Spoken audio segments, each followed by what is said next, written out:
Hello friends, नमस्कार. तर आज नाईट ड्युटीवरून थोडंसं लवकर आले होते, कारण तब्येत खूप खराब आहे. 2-3 दिवस झालं हातपाय दुखत आहेत आणि ताप पण थोडीशी येत होती. काल पण ताप आली होती आणि मग आज थोडंसं लवकरच आले. आज खूप जोरात पाऊस चालू होता, तरी पण सकाळी खूप लवकर आले मी घरी. आणि आल्याच्या नंतर मग थोडा वेळ आराम केला, एक 10-10:30पर्यंत आराम केला. नंतर आता उठले मग आणि आंघोळ वगैरे केली आणि सर्व घर वगैरे हे काय आवरलं. घरातले सर्व काम वगैरे आवरून झाले होते आणि फक्त देवपूजा ते राहिली होती. कारण तिकडून आल्याच्या नंतर मी अगोदर आंघोळ वगैरे करून घेतली आणि कपडे धुवून सगळं घर वगैरे आवरून कपडे वगैरे धुवून नंतर म्हणलं आता देवपूजा आणि चहा वगैरे घ्यावा. आणि मग नंतर हे घर सगळं आवरल्याच्या नंतर मग डायरेक्ट मी चहाला वगैरे थोड्या वेळाने करावं म्हणलं आता. आणि मग कसं ना, एकदा सकाळी घर म्हणजे ड्युटीन वगैरे आलं की मग घर साफसफाई करून मग आंघोळ वगैरे करावी अशी वाटते, कारण नाईट ड्युटी करून खूप कंटाळा येतो. त्याच्यामुळं मग मी तुम्हाला मागे पण सांगितलं होतं, मी जास्त दिवस ड्युटी करणार नाही हॉस्पिटलवरची, कॉलेज वगैरे जॉईन करणार आहे. तर त्याच्यामुळं ना मी काल गेले होते इथे इंटरव्ह्यूसाठी. तर मला कॉलेज पण भेटलेलं आहे, तर मी आता 25 तारखेपासून तिकडे जाईल आणि नंतर मग मी चहा बनवण्यासाठी घेतला.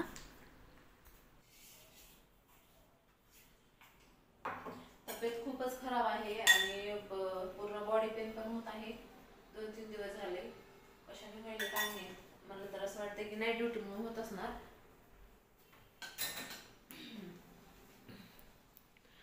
तर माझ्या एकटीपुरतं आता चहा बनवायला ठेवलंय मी मस्त. आणि म्हणजे जेवढं काही सोमवार आता आलेले आहेत म्हणजे 4, तर प्रत्येक सोमवारी मी दीदीकडेच म्हणजे उपवास सोडलाय. आणि मग नंतर चहा वगैरे झाला, मग म्हणलं थोडं चहा वगैरे थंड होईपर्यंत आपण पूजा पण करून घ्यावी. आणि तुम्हाला सांगितल्याप्रमाणे मी 25 तारखेपासून जॉईनिंग करणार आहे त्या कॉलेजवरती. 1 तारखेपासूनच मला म्हटले होते सर, पण नंतर म्हणलं आता पण नंतर लक्ष्मी आपण येत आहेत, गावाकडे पण जायचं आहे. त्याच्यामुळे म्हणलं डबल डबल सुट्ट्या घ्यायला जमत नाहीत. मग त्याच्यामुळे म्हटलं 25 तारखेपासून जॉईनिंग करायची, नंतर मग 1 तारखेला वगैरे मग जाता येते 1-2 दिवस गावाकडं. आणि हे बघू शकता, नंतर मी कपडे वगैरे धुवून घेतलेले होते तेव्हाच. तर हे बाहेरची गॅलरी आणि इकडचं तर बॅक साईडचं तुम्हाला याच्या अगोदर दाखवलेलंच आहे मी, व्ह्यू कसा आहे. तर हे थोडंसं आता म्हणजे कसं ना, ते हिरवा कपडा सगळं व्यवस्थित असं हे करून घेतलेले पॅक्स इथं काकांनी खालच्या. तर सर्व काही व्यवस्थित असं वाटत आहे. मग मी नंतर पूजेला बसले आणि कसं माहिती का, आपल्यालाच माहीत असतं की कसं असते, म्हणजे जे जॉब करतात त्यांची पण लाईफ कशी असते. मला खूप त्रास होतो म्हणजे नाईट वगैरे ड्युटी करून आल्यावर. पण तरी पण आता कोणाला सांगणार ना आपण, कारण नाईट ड्युटी म्हणजे ड्युटी पण करावीच लागणार आणि आपल्याला पैसे वगैरे पण त्याची पण गरज असतेच.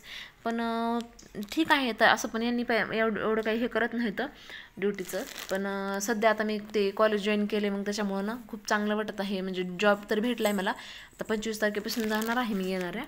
तर मग देव असे मस्त व्यवस्थित असे स्वच्छ करून घेतलेले. तुम्हाला मी सांगितलं होतं मागच्या ब्लॉगमध्ये की देव पण स्वच्छ करून घेतलेत मी. आणि गणपती येत आहे त्याच्यामुळे सगळं स्वच्छता आधीच करून घेतली. मग नंतर गणपती बसायच्या वेळेस ना स्वच्छता करावं की गणपतीचं डेकोरेशन करावं, त्याच्यामध्ये टाईम कळतच नाही, टाईम जातो असंच निघून. तर घरामध्ये प्रसन्न वातावरण वाटतं जेव्हा आपण पूजा करतो, देवांची भक्ती करतो. आता मला ना स्वामींचा एक फोटो घ्यायचा आहे मस्त, स्वामी समर्थांचा. मी खूप मानते त्यांना, याच्या अगोदर पण तुम्हाला सांगितलं होतं. तर त्यांच्या आशीर्वादाने सर्व काही चांगलं आहे माझ्या लाईफमध्ये. आता सध्या तर जॉब पण भेटला आणि मी एवढे दिवस पण हॉस्पिटलवर जॉब केला, तर चांगला एक्सपिरियन्स पण आता आलेला आहे. तर मी कधी पण करू शकते त्याच्यानंतर पण जॉब. तर मी एवढ्या वेळ का दाखवत होते मंदिर, कारण आपण ते मागचे जे आवाज आलेला आहे ना त्याला थोडंसं इग्नोर करा, कारण ओवी आली होती घरी आणि तिनं ती प्लेट्स वगैरे पाडली. तर तांदूळ, मूग डाळ आणि मसूर डाळ हे 3 घेतले आहेत मी. तर याची आता मी फक्त खिचडी बनवणार आहे, प्लेन, काहीच न टाकता, म्हणजे चटणी वगैरे नाही टाकणार आहे. हळदी, मीठ आणि हे असं आपलं जिरे मोहरी वगैरे. कारण दुसरं वरण भात नाही बनवणार आहे आज. तर वांग्याची भाजी, चपाती, खिचडी आणि शिरा एवढंच बनवणार आहे आज. तर माझ्या प्लेट पाडली, मग त्याच्यामुळं ना ते थोडंसं सांडलं सगळं, डाळवती खायली होती त्याच्यामुळं आवाज झाला. तर जाऊ द्या, त्याला इग्नोर करा. आणि मग नंतर मी मूगडाळीची खिचडी पण बनवली होती. तर ओळीला पण आवडते मूगडाळीची खिचडी. आणि मग नंतर उपवास पण त्या दिवशी होता, सो त्यामुळे मग म्हणलं की काहीतरी छानच करावं. तर हा व्हिडिओ जो शूट केलेला तो मी सोमवारी केलेला आहे, पण मला टाईमच नाही भेटला, कारण थोडंसं म्हणजे हेच आपलं थोडंसं दवाखान्यामध्ये इकडं तिकडं, त्याच्यामुळं मग ते हेच करणं झालं नाही मला एडिट वगैरे. तेव्हा दीदी आली होती, मग सोमवार सोडण्यासाठी आम्ही चौघंजण पण इथं जमा झालो होतो. दीदी, मी, जिजू, ओवी पण. तर ओवी बघा ना कसं जीभ दाखवत आहे. तर मी वांग्याची भाजी केली होती मस्त ग्रेव्ही बनवून. तर कशी झाली आहे नक्की मला कमेंटमध्ये सांगा. Thank you, bye.